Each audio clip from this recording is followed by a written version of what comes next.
Good morning. It is my honor and my privilege today to share some of my experiences with you. But none of this is about me. This is absolutely about you and what you can take from my experiences that I hope will be useful to you. And different people take these principles in different ways. I started speaking literally by accident because I have survived. I've been genuinely written off for dead 5 or 6 times, and I've done some things that I was told were just totally impossible for somebody like me to do. After I got blown up, I did my first marathon less than a year after leaving hospital, having lost my right arm and leg. That was in 1996, and that was on the news in the UK, and I was then simply asked to tell my story. But my passion is for the process of achievement and how all of us can become in life the best version of ourselves that we can be. Because that is our challenge in life, to be the best that we can be. Because when we do that, we will start to get that rarest of all commodities, peace of mind and fulfillment. Now, as I start, I thought you might find it funny to hear who the 2 most sought-after speakers in my profession are in the world, because you will never guess the first one. It is actually Tony Blair. Yep, Tony doesn't work much in the United Kingdom at all, I don't think. It's the Middle East and the United States. If you want Tony, you've got to book him 18 months in advance, and he is a 6-figure sum. The other guy who is genuinely phenomenal is Bill Clinton. Bill is without doubt one of the most charismatic people I have ever met. I mean, he was so charismatic, I nearly offered him a blowjob. I mean,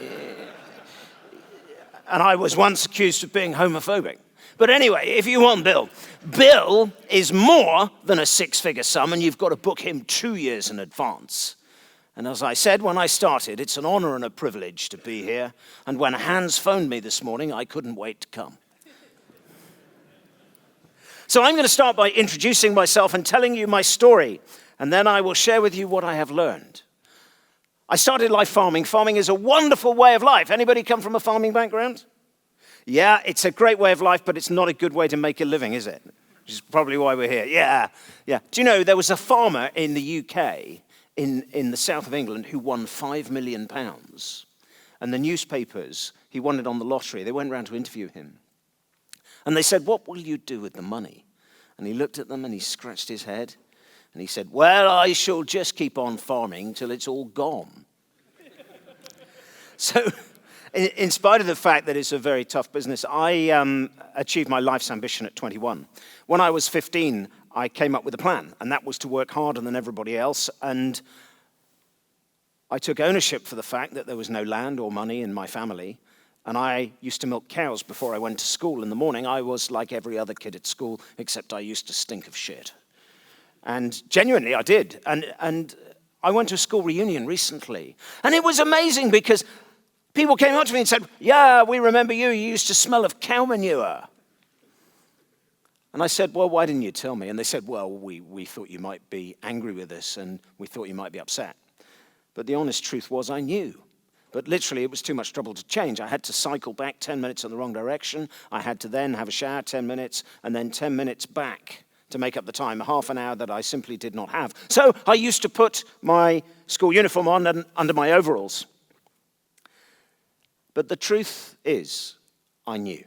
But it was too much trouble to change. And that is the way we are as people. What is it we know about ourselves that we should change, but it's a little bit too much trouble? Do we want to be a little bit healthier? Do we want to be a little more focused? Do we want to stop shouting at our children? I'm here to tell you genuinely that we can change at any point. You do not need an extreme experience in life to understand that we can change and that we choose the way we think. In fact, I would definitely not recommend the extreme experience. So, at the age of 21, I was in a partnership. We were very successful until something happened. My partner had the philosophy that we would get up, we would be 100% professional, and we would each do the work of 2 men. That was something that worked very well for him. Until in his mid-50s, he'd worn his body out. He hadn't taken such great care of himself, and his knees and hips went, But in life, sometimes our biggest disappointments can be the greatest opportunities to learn and grow. And I recognized that eventually he couldn't go on, and I plucked up courage. It took me months. And eventually, one morning at 4 o'clock, I said to him, "We can't do this anymore, can we? Your knees and hips don't work. I'll have to do something else." I dreaded that conversation. But in that moment, when I saw the relief on his face, I learned that once we face difficult issues in our lives, whatever they are, they stop being so difficult. Once we face the difficult issues in our life, they stop being so difficult.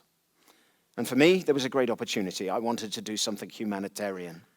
And back then, I was a Thatcher child. Do you remember Mrs. Thatcher? Yeah, well, I decided the humanitarian thing to do was join the army and learn how to kill Russians. So off I went to the army. I did 3 years in an anti-terrorist role on operations, and I was able to stop people being taken apart and blown apart. And that was something I wanted to continue. I didn't want to sit behind a desk and do the bureaucratic career thing in the military, so I chose to leave and work for a charity clearing landmines, which, as I said earlier, I was very good at, found the very thing we were looking for. And I am genuinely the most fortunate person to be alive you are likely to meet. Do you take the time to appreciate being alive? Do you take the time to appreciate the people in your life? But an experience I was even more fortunate to survive was when I was taken prisoner by Khmer Rouge guerrillas in 1993 in Cambodia. For those of you who might not know about the Khmer Rouge, they're a slightly more violent form of ISIS. Genuinely. There were 12 people taken after I was abducted. I was taken prisoner in a remote Cambodian village. We were asked to go there by the United Nations. We were given a guarantee of security, but something changed. It was not possible for them to predict. We were held for 3 days. They talked about executing us 7 times. Just myself and 2 Cambodian staff. I was terrified, absolutely terrified. After a while, not about me, but it was what would happen to the 7 children that my 2 Cambodian staff had if these guys were executed. During the 7 times, they were talking about executing us. On each occasion, it was possible to change the way they felt. One of the reasons I survived was because I took 100% ownership for where we were. And because of the disciplined way I had lived my life with, I was able to remain professional. I was able to overcome my own fear and think about how the Khmer Rouge thought. I could get inside their heads. I knew how to influence them. Let me give you an example. We drove through the jungle for 3 days. They would not allow us to drive on tracks. And we were driving on the footpaths. They walked through the forest. We kept getting the vehicles stuck. At one point, there was a footpath that went 20 feet up a river bank, a sheer climb of 20 feet. And they said, "You get Land Rover up there and lorry." So I had a Land Rover and a lorry. My truck driver was driving the truck. There were about 25 Khmer Rouge soldiers with us. The natural thing would be to say, "You're joking, that's stupid. I know how they think. If you disobey any order from a soldier, they have the authority to kill you." I immediately smile and say, "Yes, of course," and start thinking, right, I've got to take ownership for getting my vehicles up there. I started to dig. I moved big rocks into the river and started to build a bridge. I got my 2 Cambodian staff, and then I got the soldiers to join in. Within 40 minutes, I'd built a ramp and rolled it with my Land Rover and got all of the Khmer Rouge soldiers involved in working. The power of 25 men working is incredible. Absolutely incredible. When I was then taken later that day before the divisional commander of the Khmer Rouge, the first thing the leader of the operation that abducted us said was, "He is a good worker." Literally the words, "Koat Twika Laona," which means he works very well. They, in their own culture, had a great respect for people who were peasants and could work physically hard. That put me in a position where I was then able to start influencing them. and I understood how they felt. And bear in mind, most of them were totally brutalized and didn't feel at all. So there would be no point in working towards compassion and mercy because they did not feel it. They thought in a totally different way. My point is, I survived because I took ownership. And I was 100% professional. And I understood how they felt. You see, the truth of life. People will never remember what we say, but they will always remember how we make them feel. How do we make people feel? When we finally got back to the village where I was originally taken after 3 days, I persuaded them to release us. The people in that village, because there's a locally held belief that ghosts come out of the forest at night, believed that we were ghosts because the Khmer Rouge told them that I was taken to be executed and a Westerner had to have a rubber stamp from a divisional commander on an order to sign the execution of a foreigner. Because they'd been told that we would be executed, when we came back in the middle of the night, they all ran away and they screamed and they said, the ghosts are here, because they believe ghosts come out of the forest at night. Eventually I caught hold. It wasn't hard. I just caught the old people at the back. They couldn't run away very fast. And I caught hold of them and I made them touch me. And eventually, after about 10 minutes, they finally believed we were still alive. The next morning, all of the people came out of the town when they heard we were walking back in. They were so pleased a bad thing had not happened and no one had ever come out of there alive. What did I learn? I learned something about courage. You see, courage is simply a part of daily life. It's a choice. It is a choice. I was absolutely terrified. But what I learned is that courage is not about the absence of fear. It is about overcoming our fear and doing what we know we need to do to the best of our ability. And that is simply the challenge of life. 7th of March 1995 is a day that has changed my life forever. And I get up every day and I choose to be thankful for the fact that I'm alive. My family and friends, when I was blown up, said, Chris Moon is the last guy who is going to deal with losing an arm and a leg and becoming permanently disabled because his hobby's running, gardening. Anybody like gardening? Yeah, a few. Oh, lots of hands going up. That's an interesting PhD study, isn't it? Why is it that programmers like gardening? Because you're a disproportionately high number of gardeners here. Do you know, Chinese proverb says, if you want to be happy for a short while, have a fling. If you want to be happy for a long while, fall in love and get married. But if you want to be happy for life, take up gardening. That's true. It's always the married men that laugh most at that. And anyway, so if you understand, so much of my life, in fact, my whole life was about my strength and my identity. So when I lost that, people said essentially his life is over. Nothing, I promise you, was further than the truth. Why? Because I chose to take ownership for what happened to me. Look, in life, we have to take responsibility for the unfortunate and unfair things that happen to us. Genuinely, I was blown up walking in a cleared area, doing the least dangerous thing I ever did, running a huge program in the north of Mozambique. I was the guy running the operation. And look, let me be honest with you, shit happens. Shit happens to all of us in life, and the important thing is to wipe it off before it sticks, because nobody wants to be next to somebody with that stuff stuck to them. Isn't that the truth of life? So I work very hard every day to take ownership for this and make sure that this only affects me in a positive way. And this is what happens when I wake up in the morning. Every morning when I wake up, when I'm at home with my wife, she gives me her normal good morning greeting. Get off. I then turn over and I think, well, it's important to spread some sunshine into somebody else's life. And I think, hey, I've got my eyes. I'm so lucky to have my eyes. And then I think I've got my left arm and my left leg. And I force myself to be thankful for what I have and not what I have lost. I choose to focus on what we can do, not what we can't do. I choose to focus on what is possible, not what is impossible. Time, I believe, is our most precious resource in life. And I wanted to make the best use of my time, and I set a goal. For reasons much more important than me, I wanted to help my friends in Cambodia earn a living. I lived there for 2 years, and I suddenly realized how difficult life must be for them when they lost their limbs with no good prosthetic centers and help to earn a living. So It was important to me to do that first marathon less than a year after leaving hospital, and I met a wall of negativity. The professionals providing my artificial limbs said, someone like you can't do that. You have to come to terms with what has happened to you. It will take you 3, 4, 5 years at least. I went to see the Paralympic specialists in 1996. And they said, you've only just been blown up. You can't possibly run on the artificial leg you've got. It's a bad leg.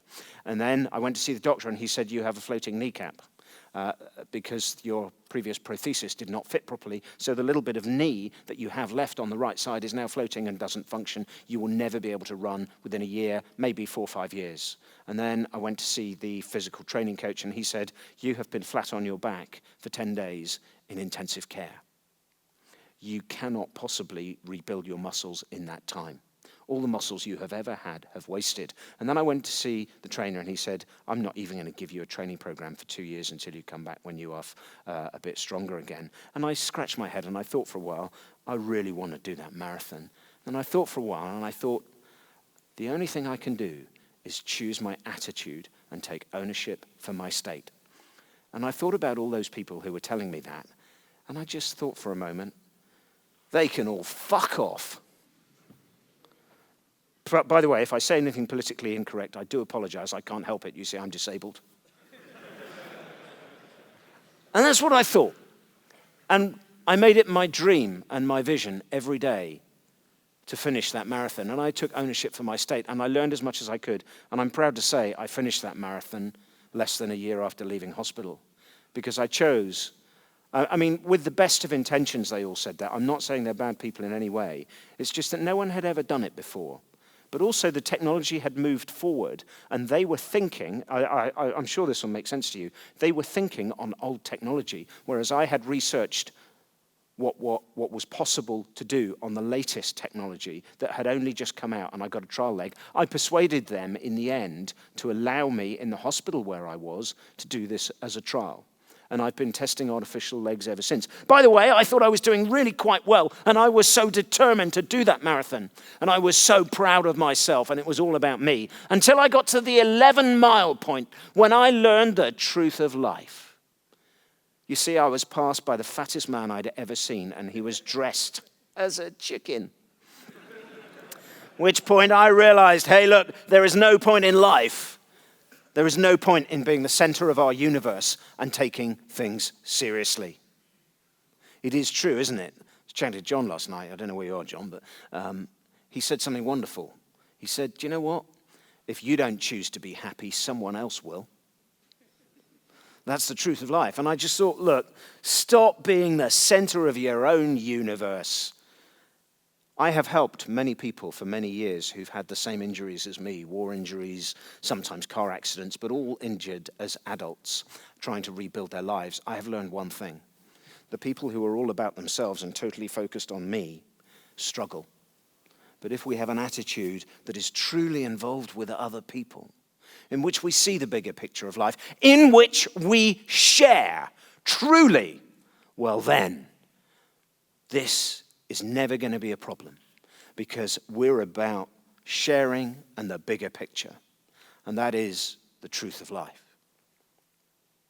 I became the world's first amputee ultra-distance runner in 1997. I know that you are all highly intelligent people, and you're now probably thinking, yeah, Chris Moon, becoming the world's first amputee ultra-distance runner. That is about as intelligent as taking your artificial leg off and entering an arse-kicking contest.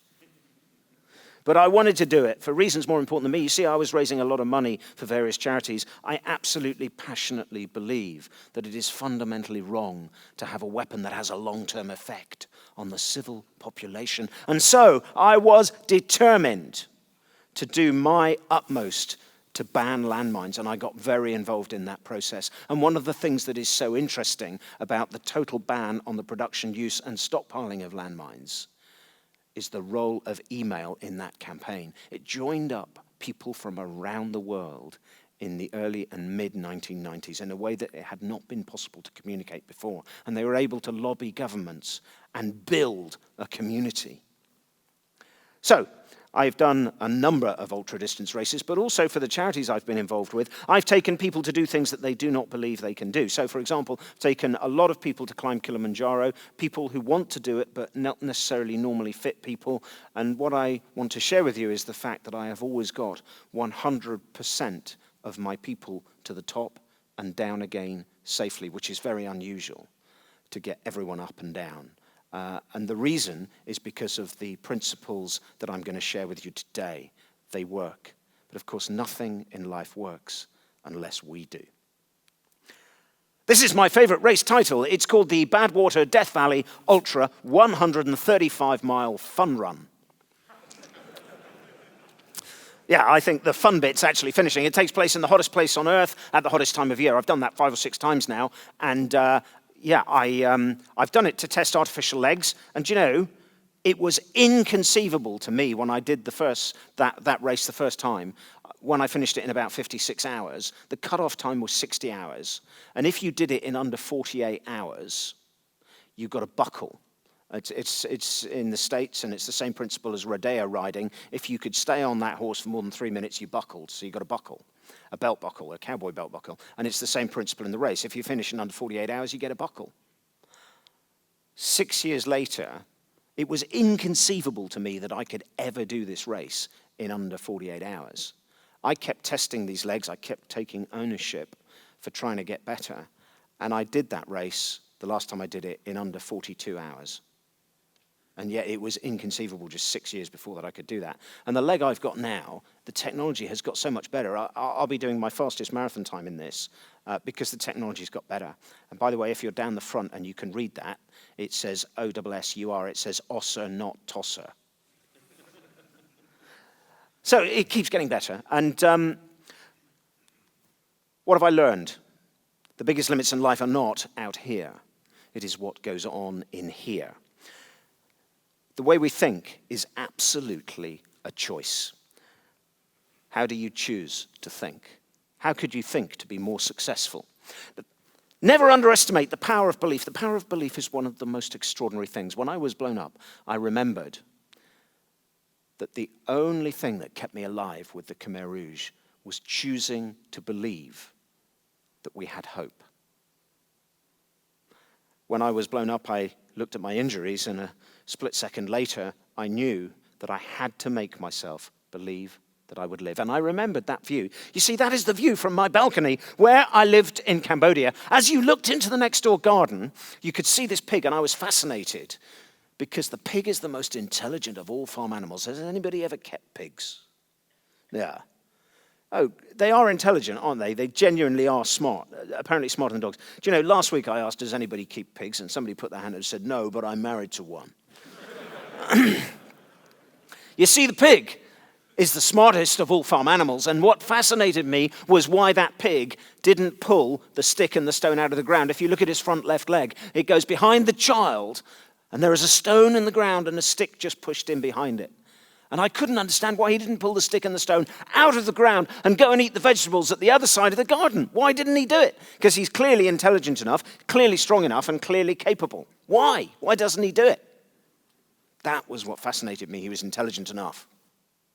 When they sent him to market and they replaced him with a small pig, I began to understand. You see, this little pig pulled and pulled and squealed and squealed. It was tied to the same stick and the stone. And as he grew, they untied the rope and tied it back onto his leg to stop it cutting in.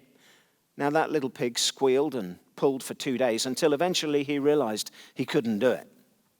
And then after 2 days, he gave up. And every time that rope went tight, he just never pulled. When he was a big pig, quite capable of pulling the stick and the stone, the reason he did not was not because he was not strong enough, not because he was not intelligent enough, or indeed capable. It was simply because he didn't believe that he could. Never underestimate the power of belief. Who is it that doesn't finish an ultra-distance race? In my experience, it's not the most injured, it's not the most sick, it is not the most disabled. In my experience, it is simply those who do not believe they can. That's part of our challenge in life, believing that we can. I had a great lesson when I arrived in Cambodia. And It was given to me by the first lot of deminers we had to train. There were 100 of them, and they were all lined up, and they were demobilized soldiers. They were thrown out of the army. I could not believe that you got thrown out of a largely untrained and undisciplined army. I went to the man in the middle of that photograph, and I walked up to him, and I said, "Hello, and why did you leave the army?" And he looked at me, and he said, "I shot my commander." Come on, guys. You've got to understand that I took it personally for very good reasons, not just because of me, because actually, if you have anybody expatriate killed, it is so bad for funding for your program. Genuinely. Actually, when I was blown up, hey, look, you want to try this? Focus on all the reasons you have to be where you are. Just try it right now. Think of all the reasons you have to be here. Don't let part of you drift off to somewhere else, because the more reasons we can find to be where we are, the happier we will be. And by taking ownership in that way, it was one of those things that kept me alive. When I was blown up, I was thinking, right, I have to focus on all the reasons I have to live. Don't take it personally. You've got to focus on all the reasons you have to be here. And I thought about it. The reasons I have to live. To make the best of life. I haven't done enough. I have not made the best of my life. I haven't taken ownership. I haven't been as professional as I want to be. There's so much still that I want to do. And love, I can't die because of my parents. And I've got a responsibility to my niece. I focused on all my reasons for living. And I thought, right, I'm very passionate about this demining program I'm running, and I have to survive, because if I die, it will be so bad for funding. The more reasons we can find for doing what we do, the happier we will be.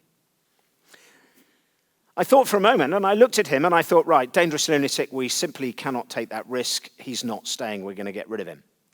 That day, I gave them tasks, these 100 guys, because it was difficult spotting the leaders, and we desperately needed good team leaders. So I gave them some tasks and stepped back to watch and see who the natural leaders of this group were. The first one was coffee break, when it came to tea and coffee. And I stepped back and I arranged for the tea, the coffee, the water, and the fruit to be taken out the back of the truck and put in the shade. And I stood on my Land Rover bonnet as they came out of their 4 groups, where they were having their names and details and interviews going on. And I said, right, gentlemen, we have tea, coffee, and fruit and water here. Please help yourselves. My only request is that everybody gets a fair share. This guy was amazing, the guy that shot his commander. He said, "Do you mind if I stand on your Land Rover bonnet?" And I said, "Sure." And he just shouted, "Right, get back into your 4 groups." And he nominated one man from each group and said, "You nominate men to get the fruit, the tea, and the water, and it is your job to make sure it is shared equally." And my interpreter came up to me, Leng, and he said, "What a great guy! Isn't he amazing?" And I said, "Yeah, but you need to understand. He shot his commander. We can't take him. He might shoot me." Came to lunch. The task at lunchtime was even more complicated. And so I stepped back and I watched. And this time, because I know what he's like and I know who he is and his background, shot his commander well. Do you know what? I'm wise to this, so I looked out and I spotted other people with leadership potential. And then, when they were all eating, my interpreter, Leng, came back and he said, "Chris, that's amazing. That guy exhibited your number one quality for being a great leader. He put the interests of his people before his own. He made sure everybody was fed before he fed himself." And I thought, isn't that interesting? Why did I miss that? And then I realized what happens when we take something personally. When we take something personally, we lose the ability to see another perspective. We become blind and we become bigoted. That is what happens when we take something personally. So my way of dealing with it was to say, don't take it personally, don't take it personally. Be professional, be professional, be professional. And then I recognized what I needed to do. I needed to find out the truth. So I went to see the head of the local military police. And I said, "Tell me about this man, Hun Yuen. Tell me his story. Is it true he shot his commander?" And he laughed at me and he said, "It's a great story. You will love this." And he said that his commander, this guy, Hun Yuen's Commander was a traitor. He sold weapons to the Khmer Rouge. He also sold them information. One day he was leading a patrol of 15. They were ambushed. 9 of the patrol were killed in that ambush by the Khmer Rouge. 6 of them, all wounded, got back to the camp. And when he was back in the camp, bleeding, getting his wounds treated, the radio operator came up to him and whispered in his ear, "The commander set you up. I heard him on a frequency we never use. Tell the Khmer Rouge where he sent you." I found it by complete chance. I was bored. I was just flicking through all the frequencies, and I heard his voice. And Hun Yuen said, "Are you sure?" And he said, "Yeah. He set you up. He told the Khmer Rouge where he sent you." And they had suspicions about weapons that had disappeared from their camp, and actually, we later found had been sold to the Khmer Rouge. So Hun Yuen goes to the commander's hut. He looks at his radio, and it is on the frequency that the radio operator gave him. The commander has worked out what's happening. He goes for his pistol, but Hun Yuen is quicker. He shoots him with his AK-47. It was self-defense. This is a story with a truly happy ending. 20 years on, this guy runs the biggest demining operation in Cambodia. He does a job that no Westerner could do. He's very, very technologically advanced in all the new advances in locating mines. And he is just doing such good stuff. But it nearly didn't happen. Why? Because I took it personally. And that's what happens when we take something personally. We lose the ability to see another perspective. But when we take something personally, how do we feel? I think it would be fair to say we feel a bit shit. That is the truth of life. And we lose the ability to see another perspective. It becomes about us. And if we make other people wrong, our world becomes a hostile place. There is nothing to be gained by making people wrong. So, how can we use this in our daily lives? How do we stop taking things personally? How can we be upbeat? Think of someone you know who has always got a negative answer to everything. So if somebody does well, for example, they get a promotion, they get a good car, they begrudge them that. You talk to them, there's never anything good. If you do something to help them, they're ungrateful. It's always the world and everybody else that is wrong. Can you all think of someone like that? Yeah? Everybody nodding, thank you, yeah. So, here's a question for you. The person you are thinking of, you have won a weekend for 2 in Paris. Would they be top of your list to take? Would any of you take that person with you? Why not, sir? Why wouldn't you take them? Yeah, you want a nice weekend and you don't want someone dragging you down. Is that fair? Because is it fair to say negativity is an infectious disease? You would take them, would you? Yeah, it's my wife. No, that means you have to take them. Yeah, that's the difference. No, I think many people in the room would agree with you on that. But interesting, I was fascinated when you put your hand up, and I know you were joking, and thank you. But you will find this fascinating, because that's only happened to me once in 20 years, that someone genuinely wanted to take that negative person with them. And I was running a workshop for this bank, for all these business leaders in the bank. And I said, would anybody take that person with you? And there was this woman, and she just went, she didn't do anything. There was a small group, about 15, and she just went, yes, I would take them with me! And I thought, whoa, what's with the shouting? And I was just, yeah, well, I said, that's wonderful. And I said, well, may I ask why? And she just said, well, I might be able to help them stop being less angry. And I just said, well, that's wonderful. And I said, but it might take a little bit more than a weekend, but good luck with that. And then we went to lunch. And what was funny was, every single person in the group came up to me at lunchtime and said, that was the person I was thinking of. See, the truth of life, nobody wants to be near a bitter or negative person. So how can we stop? She took everything personally. So how can we stop taking things personally and be upbeat when we might not feel like it? I've got a little philosophy that I know works. Why? Because people have told me over the years that it's really helped them. And it's born out of experience. I was running a workshop for some people who were facing a big change. It was a change program. And I said, is there something that anybody takes personally at work that I can perhaps talk through and we can find a solution to? And this person very bravely said, yes. I work really hard, I'm brilliant at my work, and I did a report and I put it in on Friday and I was in a hurry and I wasn't as professional as I normally am and I forgot to read it. before I put it in, because I just wanted to get out. And then it came to Monday morning, and I just thought, oh, God, I forgot to read that. And then the boss comes across with the report. And this person said to me they felt sick when they saw the boss walking towards them. And the boss was really nice about it, smiled and laughed and said, hey, you made 7 typos. You've never made a typo before, and you made 7. And the boss was joking, saying, yeah, I'm really pleased because it justifies my existence now. I've picked up those 7 typos. But this person was mortified. And they said they now hated their job and they hated their boss. And I thought that was a weird reaction. So I said, why is that? And I said, well, they said, well, I don't make mistakes. And I'm now not good enough. And I've made these mistakes. And saying, well, how does your boss feel about this? Well, I don't know. But it's me. I never make mistakes. And I made a mistake. And I wasn't as professional as I should have been. I should have read it through. And I hate myself. And I hate my work. And I hate my boss. I said, okay, well, let's talk about this. Let's run this whole incident again. And we're going to give you a new version. Can you do that? And this person bravely said yes. And I said, right, describe what happened. Run the film. When I ask you to pause it, we're going to make a new version. So they describe the boss walking towards them, and they see the boss, and you see that look of horror and anxiety on their face when they describe the feeling of being physically sick. And I say, okay, when have you had this feeling before? And they said, well, when I was at school, if I didn't do my homework, the nuns used to shout at me and scream. And I was afraid I might go to hell, and when I didn't do my homework right, my mum used to hit me on the back of the hand with a ruler. So what we're identifying is what you call a neural pathway. It's almost like a short circuit, a printed circuit board that takes you to certain emotions, and it triggers that. So what I do is I say, right, I'd now like you to imagine in this new version, your boss wearing a pink studded thong and some jewelry. And it works a treat, and they get laughing. And they really enter into it, because what they do is they say, yeah, nipple rings.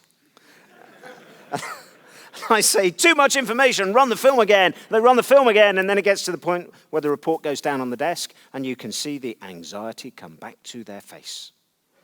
And I say, right, stop the film. What I want you to do now is focus on the thong and the jewelry and sing one song that makes you feel happy. Just repeatedly sing one line from a song that makes you feel happy and upbeat. After about 10 seconds, you can see they've got it. It's all going to change now. I can just see this, because their face is beaming and they're laughing and they're going, I've got it, I've got it. And I say, fantastic, is your song something like when you're happy and you know it, clap your hands? I don't do it well, but give me a point for trying. This person said, no, my song is called You're Shit and You Know It. And apparently it is a line from a song from a band called The Smiths. And what is interesting about this story is what happened 2 weeks later. I got an email from this person saying that they had just been promoted. They loved their work, they loved their boss, and they were feeling 100% professional. And their boss, when they promoted them, said, look, you're a brilliant worker, but now you've stopped taking things personally. I know that you can influence other people. Isn't that interesting? So it's a story with a very happy ending. Right, it's your turn. You have got just 30 seconds to turn to the person next to you and find as many lines from songs that make you feel happy and upbeat as you can. I'll just give you an example of how this works. In Death Valley, that 135-mile fun run, you go up 22 miles uphill, nearly a marathon uphill in the hottest place on earth. I have never been up there when I have not heard at least 3 people around me singing, when the going gets tough, the tough get going. This works. So turn to the person next to you. If your numbers don't work out, you'll have to do it in a threesome. You two guys are going to have to talk to each other. And what I want you to do is find as many lines from songs to make you feel happy and upbeat as you can. And if you turn to the person next to you and start by saying, hello, I like you. And by the way, it doesn't matter if you lie. Go.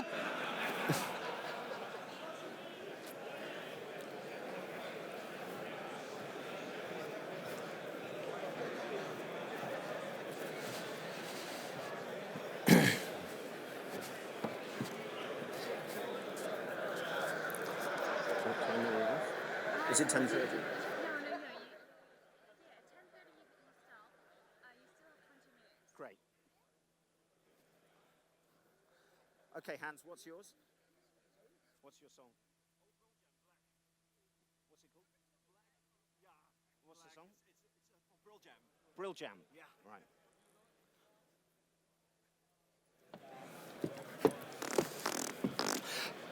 Right, okay, so this is all good stuff. Now, by the way, at this point, having just spoken to Hans, I can tell you that if you are having a conversation with Hans and he starts humming Brill Jam by Black, it means you're in the shit. Who believes in luck? Yeah, luck is such an interesting thing. I did some work with a bit of the British military recently, and a special forces officer, very well-respected man, came up to me and he said, "Chris, you are the unluckiest man I know. You are so unlucky. I read the report. I was actually in a job in the Ministry of Defence, and I read the report on you when you were taken by the Khmer Rouge. They weren't even after you. It was only your second day in that minefield, and yet you were the guy that got abducted. You're the most unlucky man I know." And I couldn't believe it 2 years later when I read you've been blown up in Mozambique, walking in a safe area where all the landmines have been removed. You're the unluckiest bloke I know. And I just thought, no, I'm not. And I said to him, "Mate, I'm the luckiest man you know because I've lived through it." Luck is a choice. Now here is an interesting point. There's some research. I do a lot of work with psychologists and psychiatrists. Everything I do comes to three angles. Loads of experience of life and death experiences and on the limit of human endurance. And my master's was in human behavior management theory, so there's an academic rigor behind all of these principles, and also lots of work with psychologists and psychiatrists, and I've worked all over the world with different cultures, and you always learn something. You never stop learning. And, there was some research done into luck, and they had a psychology student outside a shop with a clipboard, and what would happen is someone would go into the shop and they'd say, "Excuse me, can you tell me how lucky you think you are?" On a scale of 1 to 10. So let's ask you, sir. How lucky are you on a scale of 1 to 10? Fantastic. Brilliant answer. You're a 10. What are you? Fucking brilliant. I mean, genuinely, I think that's fantastic. Because what would happen is you would go into the shop and you would look down and you would see on the floor a £10 note. The experiment was to see the correlation between perception of luck and spotting opportunity. Not one person less than an 8 spotted the money on the floor. Isn't that interesting? I lived because I knew I was lucky. Here's a slightly different angle. Gary Player. Anybody interested in golf? Who likes golf? Quite a small number of people. Yeah, golf, interesting game. So you know Gary Player, very good golf player. He was going around the golf course one day and somebody said, "Hey, you're having a really lucky day." And he looked up and he said, "The funny thing is, the more I practice and the harder I work, the luckier I seem to get." So, it's your turn again. What can you do to be more professional? What can you do to be more professional? You're going to have to talk to each other again, just 30 seconds. Talk to the person next to you about what you can do to be more professional and make your luck. Go!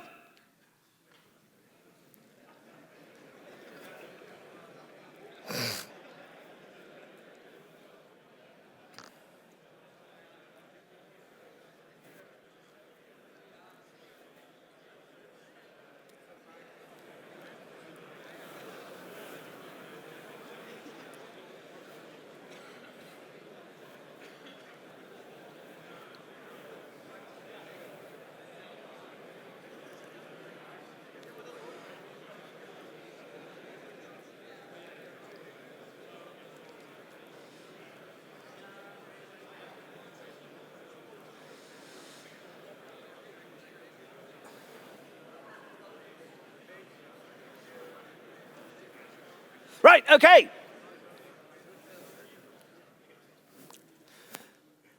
Anybody know who the happiest people in the world are? It is actually Indian and Buddhist gurus who have spent more than 50,000 hours in meditation, thanking God for all the good things there are. For me, I didn't know this, but why has this never bothered me when everybody said I am the kind of guy who would never deal with this? It's very simple. I have never allowed myself to have a down moment. Why? Because I choose to be thankful for my eyes. Most of the people I know blown up in the circumstances I was in are blind. I choose to remind myself constantly, if I ever find anything frustrating or difficult, that I am lucky to be alive, and life is truly a gift we take for granted. I choose to be thankful for my left arm and my left leg. I choose to be thankful for the fact that I am so lucky and I get good artificial limbs. I choose to be thankful that I've had the shrapnel dug out of my body and I can now sleep without being woken up when it starts to dig in. I choose to be thankful that my flash burns have healed and I do not have that constant pain. And if I get phantom pain, I choose to be thankful that I will get through it. Here's a question for you. Do you ever take the time to be thankful for your eyes? Who are the people in your life you should be thankful for? Do you ever take time to be thankful for the smell of fresh cut lawn mowings? Hearing children laugh? So, 30 seconds to turn to the person next to you and all the things you are thankful for. Go!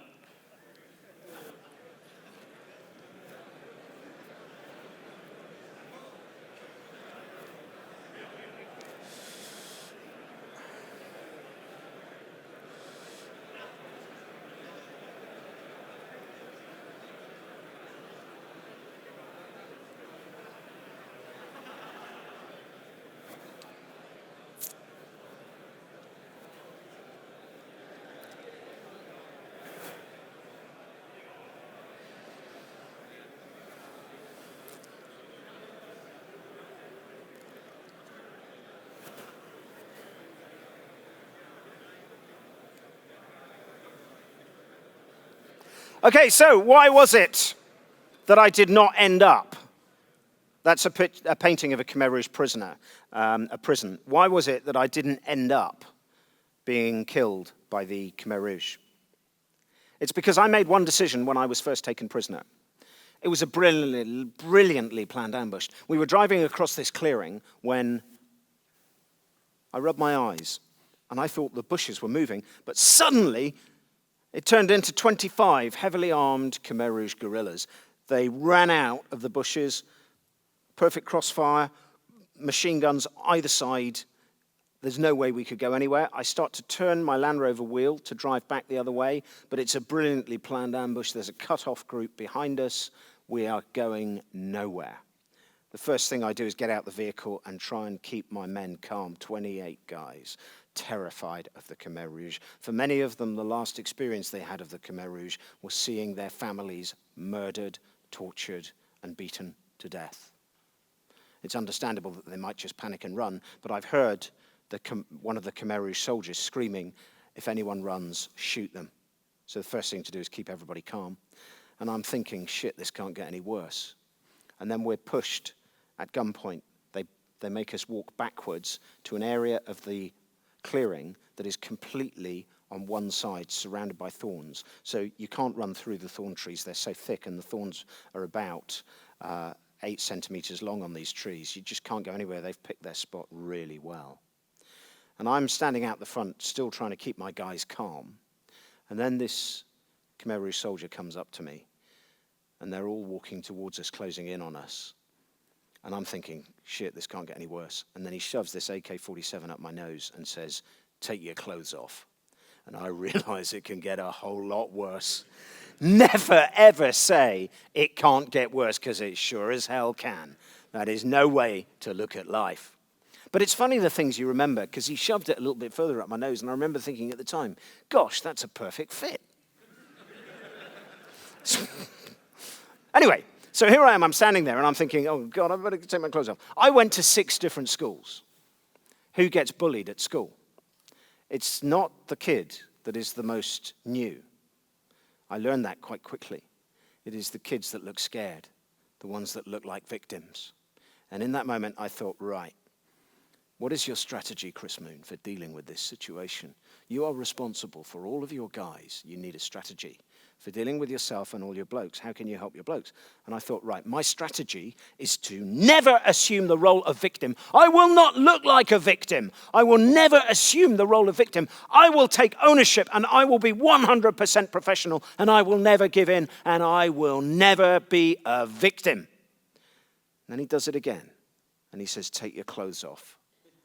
And he smiles as he does it, and I just start praying to God. Please, God, please, God, please, God, don't let them have sex with me. But I'm not going to be a victim, and I vowed that if they did, I would be lousy. Once I made that decision to say, I will never assume the role of victim, it put me in a position where I could change things. It put me in a position where I could make a difference. It put me in a position of ownership. Never assume the role of victim. Take ownership. You see, if we do not take ownership, by default, we slip into the victim role without even realizing it. The default setting, if we don't actively take ownership, is victim. My friend Simone is the most inspiring person I know. He's the guy in the wheelchair. He was dying when I went to see him. I used to go every week to the hospital in the northwest of Cambodia to see where people were injured by landmines, to make sure that we deployed our teams for maximum humanitarian benefit. He was literally dying. You can tell when someone's dying. I can just feel it. And he was lying on this reed mat on a metal frame bed. And as I walked towards him, my friend, the Spanish nurse who worked there, she just went like that. And I thought, what do you want when you're dying? All you want is a little human kindness. So I walked across to him and I smiled. And he grabbed my hand like a drowning man grabs something that floats. And he kept saying the same thing again and again and again. How will I feed my family? How will I feed my family? Now I've lost my legs. And I said, the first thing you must do is take ownership for your life. You must take ownership for your life and believe that you can live. And I kept saying to him, say to yourself, I'm going to make it, I'm going to make it, I'm going to make it. And I promise you, look beyond your pain, and I know some good people who will teach you to carve wood, and then you will be able to earn a living. After 20 minutes, I knew he would live because he'd taken ownership for his life. I went back the next day, he was stronger. After a few weeks, I checked that the charity would take him and teach him to be a woodcarver. By the way, I did check he had 2 hands before I suggested it. And I knew would be okay. I checked with the charity a few months later and they said he was doing really well. I never thought about it again until 2 years later. I was lying flat on my back in intensive care when the nurse came in South Africa in the hospital where I was, smiling, and she said, I've got you a fax from your friend. Do you remember faxes? Yeah. So she brought me this fax and I read it and I can tell you word for word what it said. It was from him, Simone. And it said, Dear Chris, I'm sorry to hear you were blown up. They told me you should have died. But I know you lived because you took ownership for your life, just like you told me to do. Ever since I've taken ownership, my life has been great. I have learned to be a woodcarver, and now I want to build a school to teach other people to live with independence and dignity like I do. And I thought, well, there has to be an opportunity to losing this arm and leg, so I'll run the London Marathon for him next year and raise the money for his school. And I did, and I took the money out to him, and what he told me about his life was amazing. He said when he was blown up, he was a major in the Cambodian army attacking the Khmer Rouge.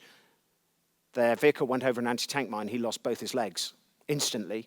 They put him in Group 1. They had triage, classic triage, Group 1. Nothing you can do for them. You have to leave them to die. And that's kinder than putting them on a lorry and letting them shake to death on the bumpy roads, taking them on the 6-hour drive to the hospital. Group 2 are those who have a chance. Group 3 are the walking wounded who can't fight but have not got life-threatening injuries. Who's put in Group 1 to die? He kept on begging them to put him into Group 2, but they wouldn't. And they told him it was kinder to him to just stay there, but he would not accept that. And he crawled into Group 2. He said he wanted to give up on the lorry, but he focused on all the reasons he had to do it. He took ownership for his life and he made it. And he made it to the hospital and he woke up and he saw me. He survived because he took ownership for his life. I go back and see him quite often. Cambodia is a wonderful place to go on holiday now, and I go back and I see him every year. And when I went to see him last time, he got this big plastic bag out, and it was full. He keeps it in his pocket. And it was full of bits of stones and metal. And he smiled, and he said, I'm so happy they finally stopped digging the shrapnel out of my body. So now, after nearly 20 years, I am able to sleep for more than 1 hour. Wow. If I've ever been tempted to feel sorry for myself, I think of him and the way he's taken ownership and continually takes ownership, and I feel ashamed. Who inspires you? I believe passionately in inspiration. Who do we want to be in spirit with? Did a race called the Marathon de Sable. It was my first ultra, and I learned something about life as I was going through the desert. You see, they had a recovery camel. You couldn't get a vehicle into the desert. So they had a recovery camel. And the camel went out in front of the runners every day. I made it my mission to catch that camel. And when I did, I'd stop, I'd have a drink, and adjust my artificial leg. And guess what happened? The camel would disappear into the heat mirage on the horizon, and I was back to square one. And as I went after that camel, I just thought, this is the harsh reality of life. Things are constantly moving forward. If we don't keep up, we get left behind. That's the truth of life. Think about nature. Things are either growing or dying. And I kept my eye entirely on finishing the race that day. If we don't keep up, we get left behind. In nature, there's no such thing as inertia. Things are either growing or dying. How will we choose to think? Will we think in an open-minded way and continually grow, or are we going to gradually shut down? One of the reasons I managed to get through that desert was because I continually gave myself a personal positive pep talk. Going through the sand dunes, I was dehydrated, got to the 10-kilometer point, fell over. When you're going through hell, don't stop. I forced myself to climb to the top of this huge sand dune before I rehydrated.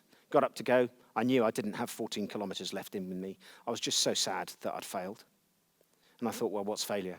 Failure is the process by which we learn to succeed. I will come back next year, and what I will learn this year is how to do it. But then I thought, stop. Don't give up yet. Because how do we solve our problems in life? It is through asking positive questions. And I thought, right, okay, I might not feel like doing it now, but that may change. It is never permanent. That lack of energy is never permanent. And I thought, right, okay, I've got to make the best of it. So I forced myself on. And I just said, right, you can't do 14 kilometers now. How far can you go? Positive question. One step, that's all I could do. But because I'd forced myself to the top of that sand dune, took one step. And I kept on going. And I kept taking just one more step for the rest of that day. And I finished the race 14 kilometers beyond the point at which I felt I could go no further. The biggest limits in life are not out here, it is in here. Okay, Chris Moon, it is easy for you to say be positive, but what happens on the shit days when you don't feel like being positive? We all get them. I have a philosophy that I promise works, and it is born out of experience. When I was blown up, I was lying there. Oh, by the way, lots of people who do what I do, particularly brilliant sports people, people like that, seem to sell this silver bullet of blind positivity. I do not. Everything starts with realism. We have to be totally realistic. But by the way, if you want an example of blind positivity, watch the early stages of the X Factor. A talent show where people who can't sing are blindly positive and think they can. It makes great entertainment. So, what does work? This does. I was lying there. I knew something terrible had happened. The first thing I knew about it was this explosion. And the sound of the explosion, I was lying on the ground and I knew what had happened. In a split second, your mind races. And I thought, right, let's work out the worst case scenario. You've got to be totally realistic. And I thought, right, both arms blown off, both legs blown off. I'll be a torso taking my last breath. Body produces endorphins. You feel no pain for the first few minutes. I forced myself to look up. My left hand is still there. It's burned. My left leg is still there. It's burned. But my lower right leg is completely blown off. Just a finger of ragged yellow bone, and my right arm is just a complete mess. But already this is not as bad as it could be, not by a long way. Still got my left arm, my left leg, and my eyes I can see. So I shout my casualty status to the backup team on the road. I'm a casualty, lower right leg blown off, right hand badly damaged, walking in middle of cleared area, call in casualty evacuation helicopter. And then I do the secondary injury check, and I look down. And I spot all this blood around my groin, and at this point you can forget all the training in the world, and I just start praying to the big man upstairs. Please God, please God, please God, don't let me have my penis blown off. And I should explain at this point, it wasn't that I couldn't afford to lose a few centimeters, it was the principle. And I thought, oh my God, what does this mean? And I thought, no sex ever again. And I thought for a moment, and I thought, right, you've got to put a positive perspective on it. I thought, right, okay. You never actually have any sex anyway, so why worry? Do you know, best conversation stopper I've ever had. Lady once at the back of the room put her hand up and said, excuse me, I could help you with that. Oh, God, I was so embarrassed. I didn't know what to do. I just said, oh. And she said, yes, you could pretend you were married like me and then it wouldn't matter anymore. Anyway, so I'm lying there and I'm thinking, right, I've got to face this difficult issue because once we face difficult issues, they stop being so difficult. So I had to look down. I was fiddling around for ages. Frankly, that was nothing new. But then I found it was all still there and I was elated. And the medic came down the lane and I was laughing, going, this is not as bad as it could be. Not by a long, long way. Still got the gentleman's region. Way! And I genuinely felt elated. I was so happy. And yet here I was, isn't that ridiculous, in the worst situation I was in my whole life. But I still remember that, and that's why I tell you in such honest, frank detail. Work out the worst case scenario, be realistic, understand reality, and then focus on the positives. What we have, what we can do, not what we've lost and what we cannot do. Let's look on what is possible.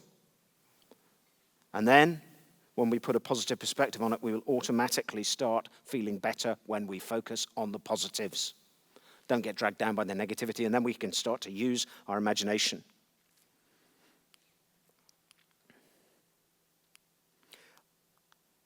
Just as I come to the end, I'd like to ask you a question. What is the point of your life? What is the point of life? I have nearly died many times.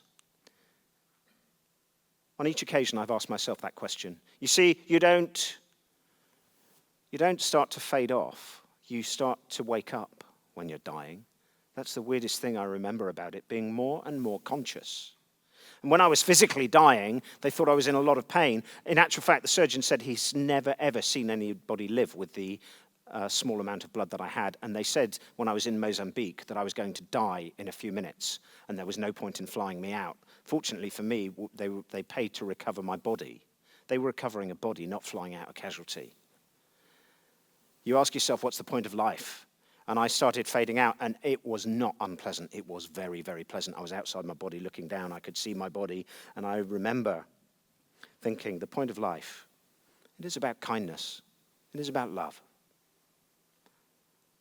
Every philosophy, every creed, every religion had at its core a true value for human relationships. It is genuinely about sincerely sharing. Do you know, I said that once with a workshop with this merchant banker, and he got up and he said, do you know, Chris, you're absolutely right. I've never thought about life before.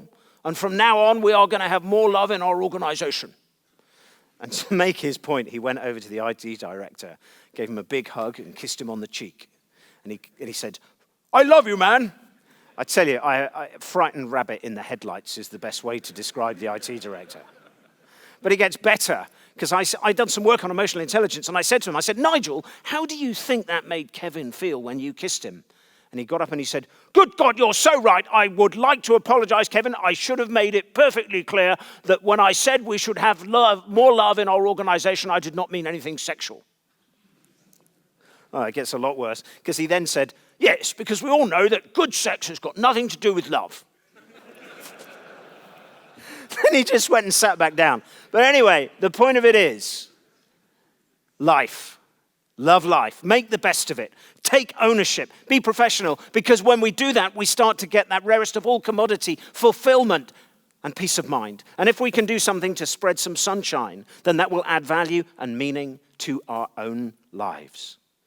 I've given you a little card, and I hope that you'll write just down a couple of things that you will do as a result of our time together.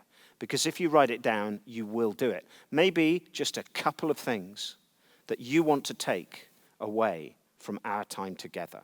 And I would like to say it has been an absolute privilege to be with you. Thank you for getting involved. Thank you for being such a fabulous group of people. If you have any questions, get me on Twitter. If you've got anything positive to say, we'd love to hear it. If you haven't, keep it in your pocket. But seriously, you have been brilliant. If you ever hear of anyone looking for a speaker, my name is Chris Moon, if you've enjoyed it. If you haven't enjoyed it, my name is Chris Akabusi. But the last story I want to leave you with. I was in a remote Cambodian village. The village chief came up to me and he said, Chris, we have a problem. The water buffalo attacked and killed a man. They were fighting and he just got in the way and they got him with their horns. We need you to castrate them so that they stop fighting. So I went away and I got my friend, an Australian vet, to come up to the village. And he produced from his vet's bag these terrifying implements called Burdizo castrators. They have meter-long handles and big rubber grips, and this huge hinge-like mechanism. We tied the first water buffalo to a palm tree, and he got these things out. And what happens is they crush the blood vessels, and the male dangly bits simply disappear once the blood vessels have been crushed. The vet was just about to do it when there was a little old wizened Buddhist monk on the other side of the village. He'd worked out what was happening. He began to run towards him, and he shouted in Khmer, "Nyet o chop," which literally means "no, you stop." And he looked at him and he said, "You cannot do this to the water buffalo. You must understand the truth of life. What goes around comes around. If you do this to him, he come back in next life and do the same to you." Scary thought, fellas. The vet looked at him and he said, "You're absolutely right. That is the truth of life. What goes around comes around. But your problem is you've taken ownership in a negative way, and you have chosen a negative attitude. Because what happened was in the last life, he did this to me." Which brings me to my final point. No matter what life throws at us, we should never adopt an attitude in which we might allow ourselves to be crushed. So I wish you all a crush-proof future. Thank you. Thank you. Thank you.